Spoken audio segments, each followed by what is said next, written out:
¿Qué tal? ¿Cómo están? A esta hora de la mañana les quiero decir que hay muchos países en este momento que están en cierta convulsión en América Latina y el Caribe, no solamente por la pandemia, sino por las tareas pendientes que por años no se han hecho y que ahora se acumulan como imperativos dentro de esta pandemia, pues para dar viabilidad económica, financiera, social y de progreso en las sociedades. Esto suena abstracto, pero les voy a dar un ejemplo y el ejemplo más reciente es Costa Rica, un país cuyo gobierno tuvo que anunciar que no iba a solicitar un préstamo del Fondo Monetario Internacional. Aquí se los reportamos. Y lo que sí haría en su lugar es hacer una conversación nacional por convocatoria del presidente Carlos Alvarado para ponerse de acuerdo en qué y por qué no quiso el presidente finalmente tocar la puerta del Fondo Monetario Internacional. Bueno, por las protestas. La gente no quiere tener que ver con el Fondo Monetario Internacional.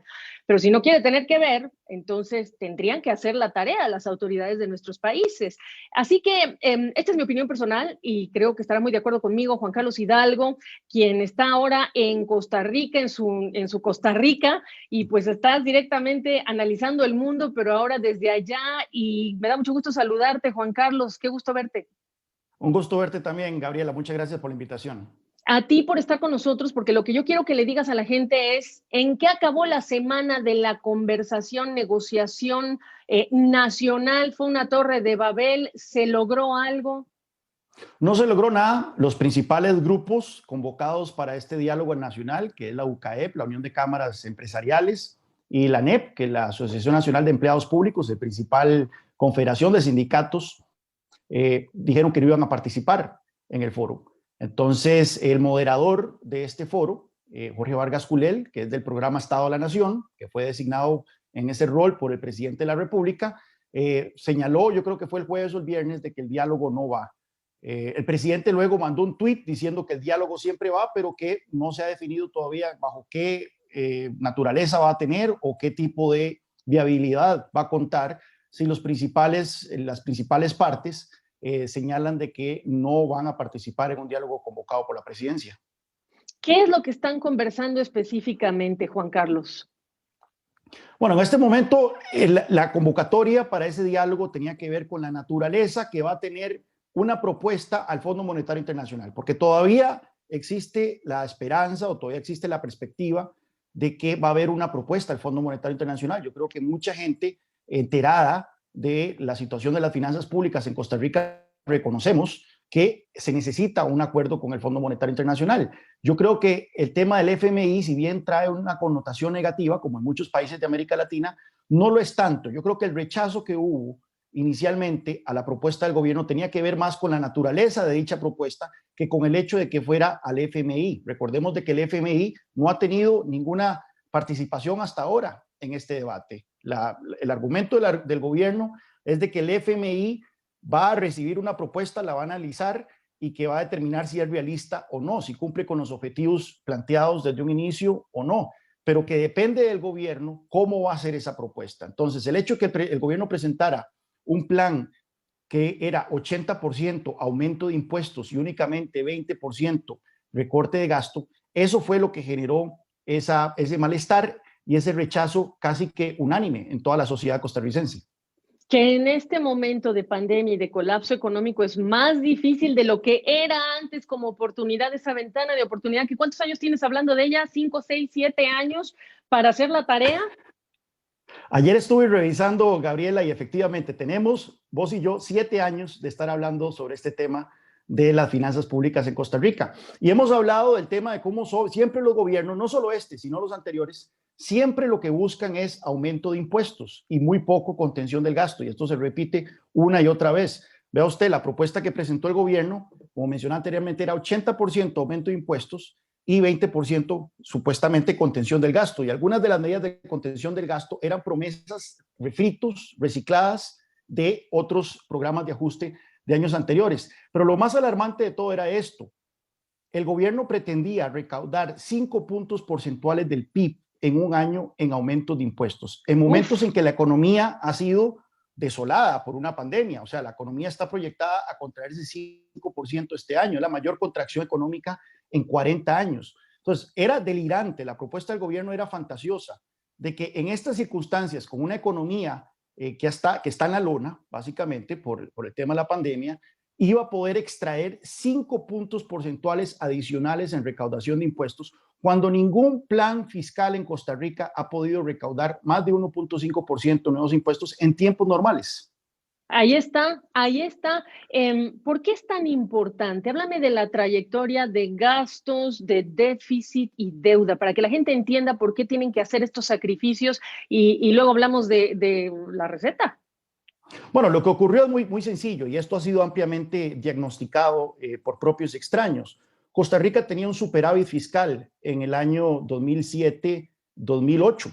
Pequeño, pero era un superávit fiscal inédito, por lo menos en los últimos 40 años. ¿Qué pasó la administración Arias para hacerle frente a la última crisis económica que tuvimos, que fue a raíz de la crisis financiera global, cuando la economía costarricense se contrayó un 1%, decidió aumentar drásticamente el gasto público. Él abrazó con entusiasmo las teorías keynesianas de que el gobierno tenía que gastar a manos llenas con tal de hacerle frente a la contracción económica, pero el gasto en el que incurrió, a diferencia de lo que recomienda Keynes o recomendaba Keynes, fue un gasto permanente, es decir, aumentó los salarios del sector público de manera significativa y aumentó la planilla del Estado en un 20%. Esto hizo que luego se generara este efecto bola de nieve. Los empleados públicos no pueden despedirse, los salarios, los aumentos salariales no pueden echarse para atrás, y esto entonces hizo que este tema de las finanzas públicas se convirtiese en el principal lastre de la economía costarricense en la última década, y es algo que hemos tenido que lidiar una y otra vez en los últimos años.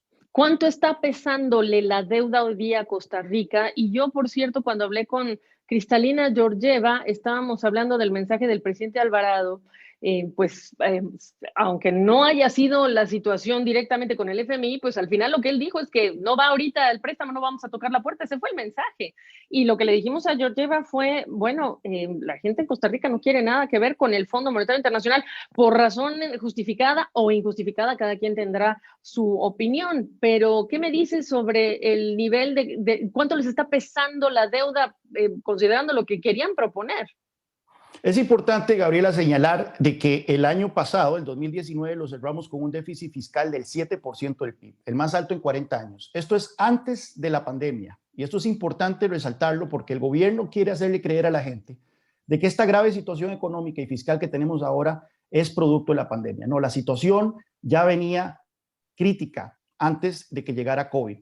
Ahora bien, ese 7% del PIB lo que hizo fue llevar la deuda estatal a un 60% del PIB.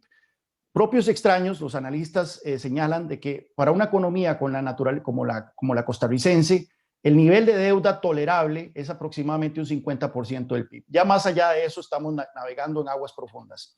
Pues bueno, este año empezó con casi 60% del PIB, está proyectado a cerrar con 70% del PIB y el próximo año ya vamos a estar en 80% del PIB. Ya entonces este es el nivel en que los mercados empiezan a entrar en pánico.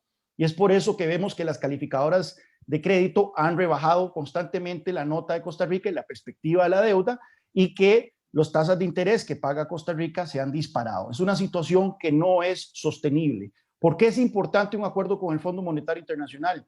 Porque el Fondo Monetario Internacional, a la hora de acordar este programa de ajuste, que partamos nuevamente el argumento de Costa Rica, se supone que es un acuerdo que va a depender enteramente de Costa Rica, de la naturaleza de este acuerdo.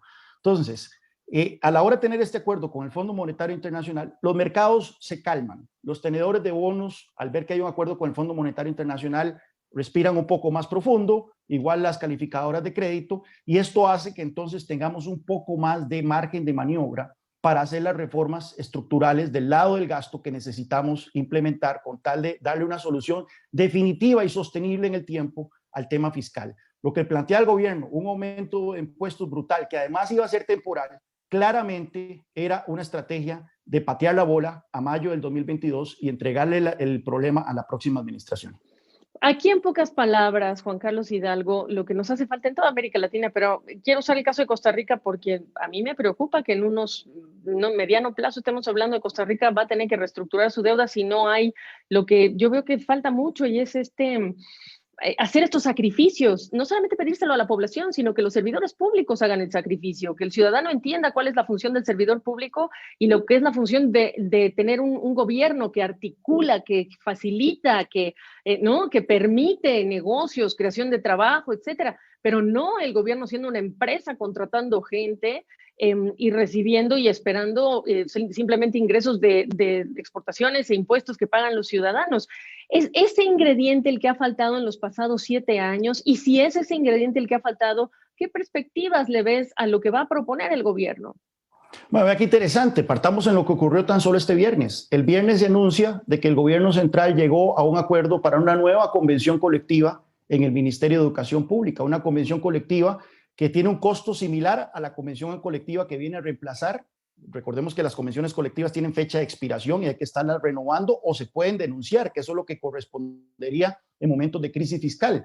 Pues el gobierno no solo renovó esta convención, sino que lo hizo a un costo similar a la que viene a reemplazar, generando además la creación de 4,000 nuevas plazas dentro del Ministerio de Educación Pública, que viene a reemplazar plazas que estaban de manera interina, las hace permanentes con todos los beneficios que eso implica y condonando, vea usted, Gabriela, condonando 28,000 millones de colones que se les había pagado de más a los beneficiarios del Ministerio de Educación Pública, por error se les había pagado de más, se suponía que tenían que devolver esa plata y en esta convención colectiva se les perdona y se les condona ese dinero.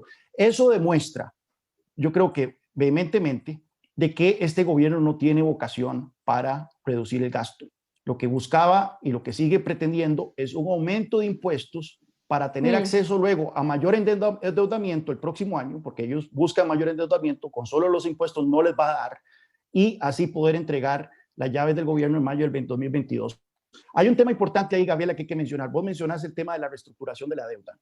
El 77% de la deuda de Costa Rica del gobierno es interna, y la mayor parte de esta está en manos de entidades del mismo gobierno de Costa Rica, del mismo Estado costarricense. Yo creo que ahí sí cabe la posibilidad de una reestructuración de la deuda. En los años 80, Costa Rica exitosamente renegoció su deuda externa. Don Eduardo Lizano, que fue por muchos años el presidente del Banco Central, fue al país, fue fuera del país, al Club de París, a otros organismos internacionales y renegoció esa deuda de manera exitosa. Si nosotros pudimos hacer eso en los años 80 y principios de los 90, ¿cómo es posible que en este momento no estemos planteando renegociar los términos de la deuda interna costarricense que está en manos de mismas instituciones del Estado? Vea usted, esta semana salió a transcurrir de que esa transferencia que el gobierno central le hace a las universidades estatales, llamada el FES, bueno, muchas veces las universidades estatales no pueden gastar toda la plata que el gobierno se las da. En lugar de devolverle la plata que no gastan, las universidades estatales se la prestan al gobierno central y se la prestan con tasas de interés del 9 al 10%.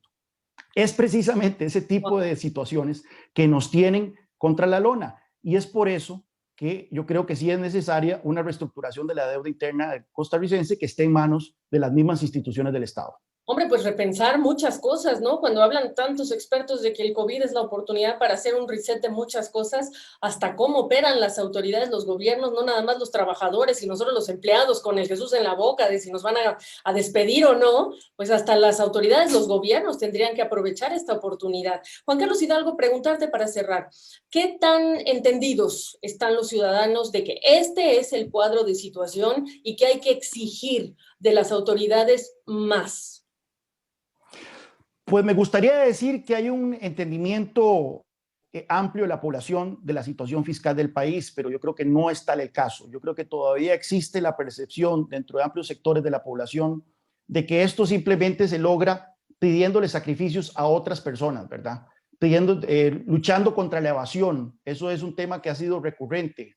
Por ciertos años, en ciertos años han circulado estudios que están muy mal hechos de que la evasión supuestamente es del 8% del PIB y la gente dice, bueno, si el 8% del PIB es evasión y el déficit fiscal es 7, si eliminamos la evasión no hay déficit fiscal. Pues bueno, esos estudios están mal hechos y aparte de eso no hay ningún país en el mundo que tenga 0% de evasión, ¿verdad? Claro. Hay que luchar contra la evasión de todas maneras, pero esa no es la solución definitiva al problema. Aquí se requiere un ajuste estructural importantísimo del lado del gasto que sí va a generar dolor en ciertos sectores. La pregunta es sobre qué sectores va a recaer el dolor. En este momento ha sido el sector privado costarricense el que se ha visto diezmado por la pandemia y por la contracción económica que ha resultado de esta, mientras que en el sector público no ha sido tocado.